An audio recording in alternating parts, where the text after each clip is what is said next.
ಈಗಿರೋ ಪ್ರಶ್ನೆ ಸಮಾನತೆ ಇರಬೇಕೋ ಅಥವಾ ನಮ್ಮಲ್ಲಿ ಭೇದ ಭಾವ ಇರಬೇಕೋ.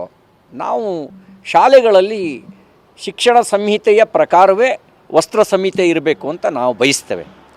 ಮುಖ್ಯಮಂತ್ರಿಗಳು ವಸ್ತ್ರ ಸಂಹಿತೆ ಬೇಡ, ಅವರವ್ರ ಇಷ್ಟ ಬಂದಂತೆ ಜಾತಿಗೊಂದೊಂದು ಗುರುತು ಹಾಕ್ಕೊಂಡು ಬರಲಿ ಅಂತ ಅವ್ರು ಭಾವಿಸಿದರೆ, ಜಾತಿಗೊಂದು ಗುರುತು ಹಾಕ್ಕೊಂಡು ಬರಲಿ ಅಂದರೆ ಅದ್ರ ಪರಿಣಾಮ ಸಮಾಜದ ಮೇಲೆ ಏನಾಗುತ್ತೆ ಅನ್ನೋದ್ರ ಬಗ್ಗೆನೂ ಅವ್ರು ಆಲೋಚನೆ ಮಾಡಲಿ.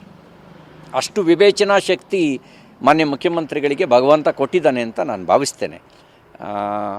ಈಗ ನೀವು ಕೋಮುವಾದದ ಓಲೈಕೆಗೆ ಒಂದು ಮಿತಿ ಇರಬೇಕು. ಅದು ಮತವನ್ನು ಮೀರಿ ಶಾಲೆಗಳಿಗೂ ಪ್ರವೇಶ ಮಾಡಿದಾಗ ಪರಿಸ್ಥಿತಿ ಏನಾಗುತ್ತೆ ಅನ್ನೋದರ ಅರಿವು ಇಟ್ಕೊಂಡು ನಿರ್ಣಯ ತೆಗೆದುಕೊಳ್ಬೇಕು ಅಂತ ನಾನು ವಿನಂತಿ ಮಾಡ್ತೇನೆ. ಅಲ್ಲ, ಲಾಭ ನಷ್ಟದ ಪ್ರಶ್ನೆ ಅಲ್ಲ. 1964 ಎಜುಕೇಷನ್ ಆ್ಯಕ್ಟ್ ಮೂಲಕನೇ ವಸ್ತ್ರ ಸಮಿತಿ ಅಂತ ತಂದಿದ್ದಾರೆ ಶಾಲಾ ಕಾಲೇಜುಗಳಿಗೆ. ವಸ್ತ್ರ ಸಮಿತಿ ಇರಬೇಕೋ ಬೇಡವೋ ಅನ್ನೋದು ಮೂಲಭೂತ ಪ್ರಶ್ನೆ. ವಸ್ತ್ರ ಸಮಿತಿಯ ಭಾಗವಾ ಹಿಜಾಬು ಅನ್ನೋದು ಕೂಡ ಅವ್ರು ಸ್ಪಷ್ಟಪಡಿಸ್ಬೇಕು. ಇದು ಎಲ್ಲರಿಗೂ ಕಡ್ಡಾಯನ ಅದನ್ನು ಸ್ಪಷ್ಟಪಡಿಸ್ಬೇಕು. ಹಾಗಿದ್ರೆ ವಸ್ತ್ರ ಸಂಹಿತೆ ಯಾಕೆ ಬೇಕು ಶಾಲಾ ಕಾಲೇಜುಗಳಿಗೆ? ಅವ್ರವ್ರ ಇಷ್ಟ ಬಂದಂತೆ ಹಾಕೊಂಡು ಬರ್ಬೋದು.